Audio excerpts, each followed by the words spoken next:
Hello everyone, welcome back to genius approach. मैं हूं Supriya. I hope आप सब बहुत ही अच्छे होंगे और आपने थंबनेल देख के तो समझ गए होंगे कि आज वीडियो किस टॉपिक पे होने वाला है। I am going to share that how I got selected in KVS Basti. Okay, जो मेरा डिस्ट्रिक्ट है बस्ती में, यहाँ भी मैंने केवीएस का कॉन्ट्रैक्चुअल का इंटरव्यू दिया था और काफ़ी अच्छा रिस्पॉन्स रहा, तो मुझे बहुत अच्छा लगा। सो आई वॉन्ट कि मैं आपके साथ शेयर करूँ कि क्या क्या क्वेश्चन पूछे गए थे, क्या क्या वहाँ पर सिनेरियो था। ओके, सो आइए स्टार्ट करते हैं। सबसे पहले वहाँ पे लाइक टाइमिंग थी 7 o'clock के अराउंड। हाँ, 7 o'clock के अराउंड बुलाया गया था, तो मैं थोड़ा सा लेट गई थी, लाइक 8:30 में यहाँ भी लेट ही पहुँची थी, क्योंकि अपने डिस्ट्रिक्ट का जब होता है तो इंसान लेट ही पहुँचता है ना। वहाँ ऐसा मेंशन भी नहीं था कि आपको लास्ट टाइम ये गेट का बंद है, तो मैंने सोचा चलो ठीक है, थोड़ा मोड़ा लेट चल जाएगा। तो 8:30 पे गए थे। यहाँ पे पहले गए, फिर यहाँ बहुत अच्छे से हो रहा था। यहाँ हर एक क्लासरूम में स्टूडेंट्स बैठाए गए थे और सबके वेरिफिकेशन हो रहे थे। ऐसा नहीं था कि कुछ ही टीचर्स है जो हर एक रूम में जा जा के लेंगे, बिल्कुल ऐसा नहीं था। यहाँ पे पहले से ही आपको जो नोटिस आई थी उसमें मेंशन किया गया था कि किस किस क्लासरूम में बैठना है पीआरटी वालों को, ऐसे करके मेंशन था। टीजीटी का भी उसी दिन हो रहा था, तो मेंशन किया गया था। फिर इंटरव्यू आई थिंक 24 मार्च को था। I just don't remember exactly, 24 या 26 ऐसे ही था। तो फिर गए थे वहाँ पे अच्छे से। उसके बाद क्या हुआ, जब डॉक्यूमेंट वेरिफिकेशन हो गया, इंटरव्यू शुरू हो गया सर 10:30 के अराउंड। तो थोड़ा लेट गए, तो जाहिर सी बात है लेट तो होना ही था, बट फिर भी यहाँ जल्दी हो गया था। 3:30 के अराउंड मेरे कॉल आई, तो फिर हम गए अंदर। तो जैसे गेट पे पहुंचे तो वहाँ पे थ्री टीचर्स थे, है ना, 3 टीचर्स वहाँ बैठे थे इंटरव्यू में, जो कि ले रहे थे। सबसे पहले मैं जब क्लास में गई तो लाइक भाई गुड आफ्टरनून का टाइम था कि गुड इवनिंग कुछ ऐसे ही था, मैंने बोला। उसके बाद हाँ, फिर अपना नाम से मैम ने कहा सिट डाउन। ये याद रखिएगा, खुद से नहीं बैठेगा, जब टीचर्स बोलेंगे तभी बैठेगा। और यहाँ भी जैसे कि मैंने आपको पिछली बार भी बताया था फैजाबाद वाली बात में कि फ़ाइल को खोल के ले जानी, यहाँ भी वही करिएगा, ठीक है। उसके बाद जब मैं गई, उसके बाद फिर हाँ, फिर मुझसे एक सर वहाँ बैठे थे, उन्होंने एक रैंडम क्वेश्चन पूछा। थोड़ा मैं घबराई भी थी, जाहिर सी बात है इंटरव्यू में हर किसी को डर सा लगता है। तो जब मैं गई थी तो सर ने मुझसे ऐसे रैंडमली पूछा 22+5। तो मैंने सोचा ये क्या पूछ रहे हैं, तो मैंने कहा सर 27। उन्होंने कहा कि इसका 50% क्या होगा, समझ रहे हो आप, ऐसे तुम रैंडमली पूछा। तो मैंने कहा sir I want pen and paper. तो बोले no, pen and paper is not allowed, you have to do the calculation in your mind. So I said okay sir, okay sir, give me some time, I will try my best, है ना। तो मैंने थोड़ी कोशिश की और फिर मैं डर भी रही थी, पता है, मैं वहाँ तक डिवाइड कर ली। पॉइंट के बाद में बहुत डर लगा। ऐसा नहीं कि कर नहीं सकते थे, कर सकते थे, बट कभी कभी होता है जब आप प्रेशर में होते हो तो आपको आता हुआ चीज़ें नहीं आती। तो वही चीज़ मेरे साथ हुआ। तो थोड़ा सा मैं डर गई थी, तो मैंने कहा पता नहीं कैसे होगा। तो फिर मैंने बहुत आराम से मैंने कहा सर थोड़ा डर लग रहा है। बोले नो प्रॉब्लम, आप क्यों इतना घबरा रहे हो, आराम से बताओ, हम कहीं नहीं जा रहे हैं, वी आर हियर। मैंने कहा ओके ओके। तो फिर मैंने उनको बताया, तो आंसर सही था, है ना। 12.50 मैंने बताया था, इसका मतलब क्वेश्चन अलग कुछ होगा, मुझे एग्जैक्टली मतलब मैं आपको ऐसे बता रही हूँ बस क्या था, ठीक है। इंटरव्यू कभी भी ये मत सोचिएगा जो आप सोच के जाओगे वही होगा, कुछ भी हो सकता है ना। बहुत बेस्ट भी हो सकता है, बहुत अजीब भी हो सकता है। आपके पढ़े हुए क्वेश्चन पूछे जा भी सकते हैं, नहीं भी जा सकते हैं। तो वी डोंट नो, है ना, कुछ भी हो सकता है, जो मैंने फेस किया इन तीनों के तीनों इंटरव्यू में। उसके बाद फिर मैं आगे मूव करी। फिर हाँ, फिर जब मैंने ये बता लिया, फिर मैम ने जो मैम वहाँ पे थे काफ़ी अच्छे थे वो भी, तो उन्होंने मुझसे आराम से बोला कि yes okay, so tell me about yourself, okay, you have to give your introduction. मैंने कहा ठीक है। तो मैंने आराम से वहाँ बताया। तो ये था कि जब बता रहे थे तो टीचर्स का इंटरेस्ट था, वो सुन रहे थे क्योंकि समझा रहे थे। सब मतलब समझाने का मेरा सेंस ये नहीं कि आप वहाँ पे पढ़ाने लगो इंट्रोडक्शन में, बिल्कुल ऐसा नहीं है। आप जब अपनी बातों को कहो तो अच्छे से कहो। जैसे कि लाइक अगर मैंने बोला that I have done my graduation from Isabella Thoburn college Lucknow, तो मैं इसको आराम से बता रही हूँ, है ना। डरना नहीं है वहाँ पे, बिल्कुल डरना नहीं है, पर आराम से बातों को बताइए। जब मैंने पूरा बताया तो वो सुन रहे थे, ओ अच्छा यहाँ से ही किया, मतलब उन्हें लग रहा था ओ यहाँ से किया, यहाँ से किया। मैंने इसे बताया कि हाँ आपको पता है, मतलब ये कॉलेज है, यहाँ से किया, ये वाला यहाँ से किया, लग रहा, समझा रहे थे। उसके बाद फिर मैंने ऐड किया अपना एक्सपीरियंस वाली बातें, तो मैंने बताया उनको कि हाँ yes I am currently teaching in Byju's. तब एक सर वहाँ थे, उन्होंने बहुत ऐसे अच्छे से बोला teaching in Byju's, very good, ऐसे करके बोला। तो मैंने कहा यस सर। तो बोले फ्रॉम वेयर, तो मैंने कहा sir from like work from home. तो बोले वेरी गुड वेरी गुड, बहुत अच्छा। फिर उन्होंने तो मतलब ऐसी हंसी मजाक किया कि ओके कितनी कितनी सैलरी वगैरह देते हैं, और तो आप वहाँ भी करोगे यहाँ भी ज्वाइन करोगे, इसका मतलब दो जगह से सैलरी लोगे, लाइक ऐसी उन्होंने नॉर्मल बातें करी। फिर उन्होंने कहा ठीक है चलो चलो, अब इसके बाद आप ये बताओ कि हाँ। फिर मैम ने एक बुक नॉर्मली खोल दी, है ना, पोएम वाली बुक, ये भी पूछा था कि क्या क्लास को पढ़ाते हो, मैंने बताया था कि इस क्लास को पढ़ाते, ये सब्जेक्ट मतलब मैथ्स पढ़ाते, पूरी मैंने बातें बता दी थी। उसके बाद मैम ने पता है क्या करा, वहाँ पे रैंडमली बुक खोली थी, क्योंकि मुझे पहले के भी लोगों से पता चला था कि वहाँ पे रैंडमली बुक खोल के पढ़वा रहे हैं कि आप बुक का जो पोयम है कैसे पढ़ाओगे। तो बुक, मुझे तो बुक भी नहीं पता किस किस क्लास की थी, क्योंकि आप, आई थिंक आप सबको ज़रूर पता होगा, ज़रूर कमेंट सेक्शन में आप कमेंट करना कि ये उलझन जो पोयम है वो किस किताब की बुक की है। मतलब मुझे स्टैंडर्ड नहीं पता, 1 to 5 की किसी की होगी, 1 to 3 4 नहीं पता मुझे। तो उलझन, उसका मुझे हेडिंग अच्छे से याद है। तो वो आया, तो मैम ने बोला इसे आप कैसे पढ़ाओगे। तो मैंने थोड़ा सा ऐसे बोला कि हेलो गुड इवनिंग स्टूडेंट, ऐसा करके थोड़ा सा माहौल बनाया।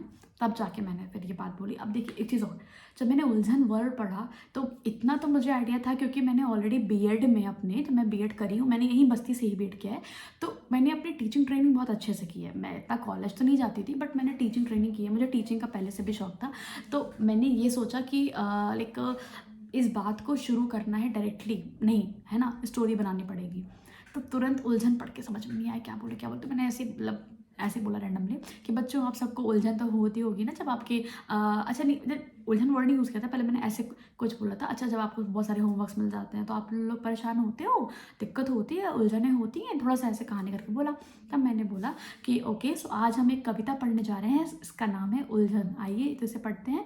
फिर उसमें मुझे 2 लाइन याद है, वो ऐसा था कुछ था, पापा कहते बनो डॉक्टर, मम्मी कहती इंजीनियर, पापा कहते बनो डॉक्टर। तो थोड़ा सा ऐसे राइमिंग में मैंने बोला, बस ये 2 लाइन बोली। मैम ने कहा रुक जाओ रुक जाओ रुक जाओ, है ना। तो मैंने कहा ओके ओके अच्छा अच्छा। उसके बाद तो ये मैंने फाउंड, मतलब ये मैंने यहाँ पे नोटिस करी कि राइमिंग में से बोला तो शायद अच्छा लगा होगा उन्हें।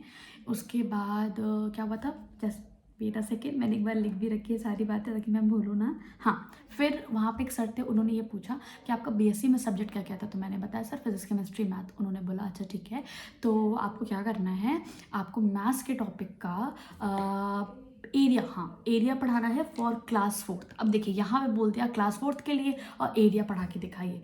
तो मैंने कहा ठीक है सर। क्योंकि ये मैं आपको बताती हूँ, आपने भी देखा होगा यूट्यूब पे एक हितेश सर हैं, बहुत अच्छा बताते हैं। उन्होंने भी डेमो का प्रेजेंटेशन बताया था बहुत अच्छा। तो मैं ऑलरेडी उनकी वीडियो देख के गई थी, तो मुझे वहाँ से आइडिया मिल गया। उन्होंने स्टार्टिंग बहुत अच्छी बताई थी हितेश सर ने, इस मेंस्ट्रुएशन चैप्टर को पढ़ाने का। उन्होंने पेरीमीटर के लिए आइडिया दिया था। तो मैंने सोचा क्यों ना इसको एरिया में मैं लगाती हूँ, क्योंकि जाहिर सी बात है, ऐसा तो है नहीं वो मुझसे पूरा डेमो सुनने वाले हैं भाई। अगर मैं बच्चे को पहले मेजरमेंट करना सिखाऊंगी तभी तो वहाँ पे एरिया पेरीमीटर दोनों का कंसेप्ट आ जाएगा।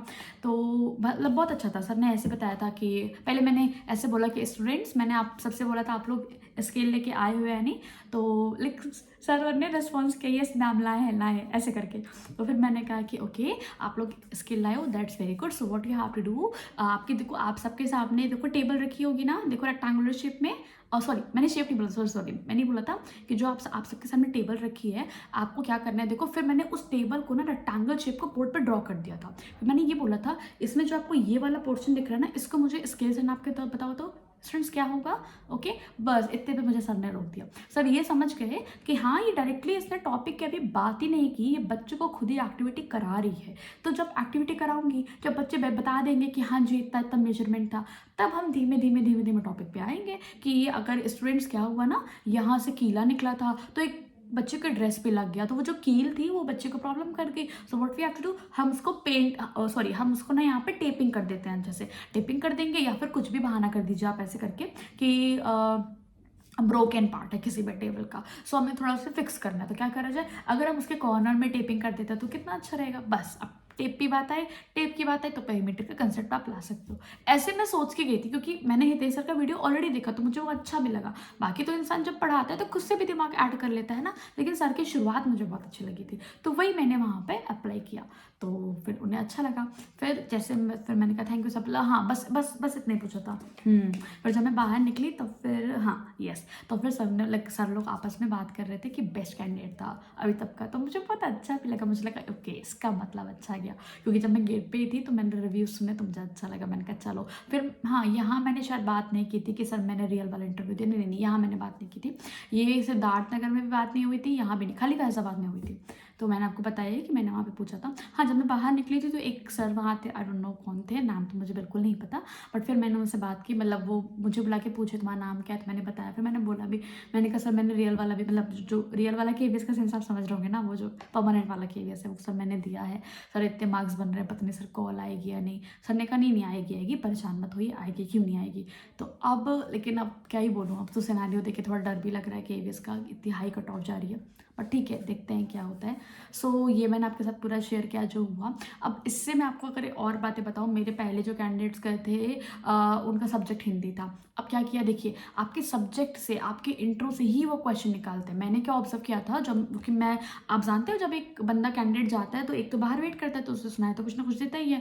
मैंने खुद सुना था कि उनसे लिखवा रहे थे वर्ड्स, पता है उनसे tough tough tough tough Hindi के वर्ड्स यहाँ पे लिखवा रहे थे। देखिए वो डिपेंड करते हैं, देखिए मुझसे नहीं लिखवाए, क्यों, क्योंकि मेरा सब्जेक्ट अलग था। तो वही चीज़ें होती है ना कि आप नहीं जानते हो इंटरव्यू किस डायरेक्शन में जाएगा, जब आप उन्हें अपना सब्जेक्ट बताते हो उसी के थ्रू वो आपसे पूछने लगते हैं। अब मान लीजिए किसी ने बताया कि उसका BA इन इंग्लिश है, तो क्या करेगा वो, उनसे इंग्लिश के ही क्वेश्चन थोड़े थोड़े पूछेंगे। जैसे मुझसे थोड़े थोड़े मैथ्स के पूछे, मुझसे थोड़ा सा हिंदी का भी मतलब पोएम वगैरह पढ़ा लिया, कि उन्हें देखना था कि इसको टीचिंग आती है कि नहीं, टीचिंग स्टाइल इसके अंदर है या नहीं। तो ऐसे बिल्कुल, मैं आपको सच बताऊं, प्रोडक्शन आप कर ही नहीं सकते इंटरव्यू किस डायरेक्शन में जाएगा। लेकिन एक चीज़ आपके हाथ में है, आपका इंट्रोडक्शन। आप इंट्रोडक्शन के थ्रू आप मान के चलिए कम से कम आप उन्हें 6 से 7 मिनट तो रख ही सकते हो अपने इंट्रोडक्शन में ही। कैसे, जब आपने पहले सुनाया, आपने इंट्रोडक्शन बोला, एटलीस्ट मान के चलिए 1.5 मिनट, ठीक है 1.5 मिनट, या मैंने ज़्यादा ही बोल दिया, मान चलो अच्छा 1.5 मिनट आपने बोल दिया। अब उन्होंने उससे पॉइंट्स कैच किए, है ना, एक्सपीरियंस बता दिया, तब तो मज़े ही आ गए। फिर वो उसी से कुछ कुछ क्वेश्चन पूछ लेंगे, तो आपके टाइम भी था, आपको अच्छा इंप्रेशन भी पड़ा। तो इसीलिए मेरा सजेशन ये है, ब्लैंक स्लाइड होके मत जाइएगा, एकदम से ब्लैंक होके नहीं जाना है। आपको एक्सपीरियंस को ज़रूर ऐड करना है कि हाँ मैं यहाँ प्राइवेट नहीं पढ़ा रहा, तो अभी से आप पढ़ाना शुरू कर दो, है ना, क्योंकि आगे चल के जब आपको टीचिंग जॉब चाहिए ही चाहिए, जब आपको टीचिंग में घुसना ही है, तो अभी पढ़ाने से क्या दिक्कत है ना। तो ट्राई करिए, बेस्ट है। और ज़रूर अपना प्राइवेट का भी एक्सपीरियंस शेयर करिए। जो कहता है नहीं करना, मैं नहीं मानती, ठीक है। ब्लैंक होने से अच्छा है कि हाँ जी हमने ट्यूशन पढ़ाया, हमने कहीं प्राइवेट में पढ़ाया, हमने कहीं स्कूल में पढ़ाया, अरे हमने कुछ तो किया। हमने 2 साल खाली बैठ के तैयारी नहीं की है टीचिंग की, हमने पढ़ाया भी है। पढ़ाने से जितना आता है ना, उतना पढ़ने से नहीं आता, ये आप भी जानते हो। ओके, सो आई होप ये वीडियो आपके लिए काफ़ी हेल्पफुल रही होगी। ओके, और आपको कुछ आइडियाज़ मिले होंगे कि देखिए इंटरव्यू किस डायरेक्शन में जा रहा है। आपने देखा शुरू में मुझसे क्या पूछ लिया, 22+5, है ना, अजीब ही क्वेश्चन, ठीक है। फिर उससे मुझे परसेंटेज, क्योंकि वो मेरी मैथ्स चेक करना चाहते थे, अब वो उनके माइंड में आ गया। ऐसा नहीं था, हो सकते हैं जो हम लोग पेपर वहाँ पे सबमिट करते हैं ना, कि ये मेरा इंट्रोडक्शन है पूरा पूरा, जो फॉर्म भर के देना होता है, हो सकता है उसमें उन्होंने देखा ही होगा कि ये इसने BSc मैथ्स से किया है, और ये लिखी है कि ये पढ़ाती है, ऐसे करके मैथ्स पढ़ाती है, तो हो सकता है इस वजह से पूछ लिया। अब वो तो नहीं पता है ना, बट वो सर है, टीचर्स है, कुछ भी पूछ सकते हैं। ओके, सो यहाँ पे मेरा फर्स्ट पोजीशन था बस्ती में, मेरा लाइक उसमें पूरे कैंडिडेट शायद 260 की, याद नहीं है मुझे, उसमें आपको मैं लिस्ट शेयर कर दूंगी डिस्क्रिप्शन बॉक्स में, उसमें देख लीजिएगा। शायद 264 कैंडिडेट थे, उसमें मेरा फर्स्ट पोजीशन आया था, तो मुझे बहुत अच्छा लगा। सो आई थॉट मुझे ज़रूर शेयर करना चाहिए था। Okay, so thank you, I hope ये वीडियो आपके लिए हेल्पफुल होगी। अब नेक्स्ट में मैं बात करूँगी आपसे कि how I got selected in Siddharth Nagar KVS, है ना, उसका तो काफ़ी डिफरेंट सिनेरियो था, मैं आपको ज़रूर बताऊँगी। Okay, thank you so much friends.